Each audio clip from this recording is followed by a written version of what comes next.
بسم الله الرحمن الرحيم. الفيديو ده خاص بالصف الخامس الابتدائي منهج سعودي، وينفع اي منهج عربي، لان التحويلات دي الطلبه بتتلخبط فيها. بس لو الطالب عرف انه لما يحول من الاكبر الى الاصغر هيضرب، ومن الاصغر الى الاكبر هيقسم. طيب نيجي لاول مساله. دي كيلو جرام، 4 كيلو جرام. طب ما هو الكيلو فيه 1000، يبقى الطالب هيكتب 4000 كيلو متر، اسف 4 كيلو متر يبقى 4000 متر. طيب المتر فيه 100 يبقى ال8 تبقى 800. اللتر فيه 1000 مللي يبقى يحط 3 اصفار قدام 74 يبقى 74000. ها 5 من 10 لتر انا المفروض اضرب في 1000. هي لو مفيش علامه كنا عملناها 5000، ادام في علامه نشيل صفر من 1000 يبقى 500 مللي، العلامه تشيل صفر. طيب 7 من 100 لتر المفروض اضرب في 1000، يعني المفروض تبقى كده يا ولاد 7 من 100 يعني 7 على 100 واضربها في 1000، شيل صفرين مع الصفرين تطلع 70 مللي. تمام. الخمسة طن، الطن فيه 1000 كيلو جرام يبقى 5000.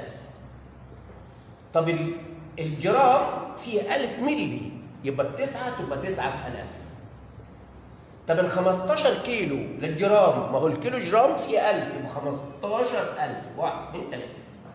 طيب تعالوا اما نروح على النص الثاني.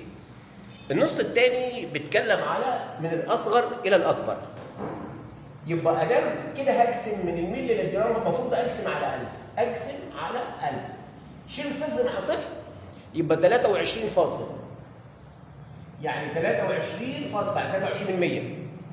من الجرام للكيلو جرام المفروض برضه اقسم على 1000، شيل الثلاث اصفار بس تبقى 5.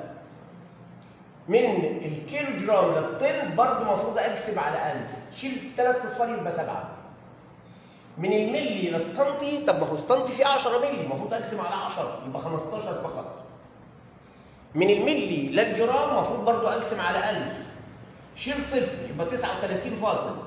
اهي ال 4000 مللي فيهم كام لتر؟ اعتقد دي 4 لانك هتقسم على 1000، هتشيل يعني هتشيل 3 اصفار 1 2 3.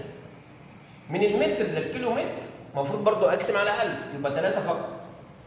من الجرام للكيلو جرام برضه المفروض اقسم على 1000، يعني يا اولاد المفروض هنا اقسم على 1000، بس على فكره نسيت هنا هشيل 3 اصفار مع 3 اصفار دي تبقى 30، خلي بالك من الاصفار. 21000 من جرام لكيلو جرام اقسم على 1000 يبقى 21 كيلو جرام. من ملي للتر اقسم المفروض على 1000، شيل الصفر مع الصفر يبقى 23 من 100 يعني 23 فاصل. كده احنا كده شرحنا لكم التحويلات. هذا المنهج ينفع اي منهج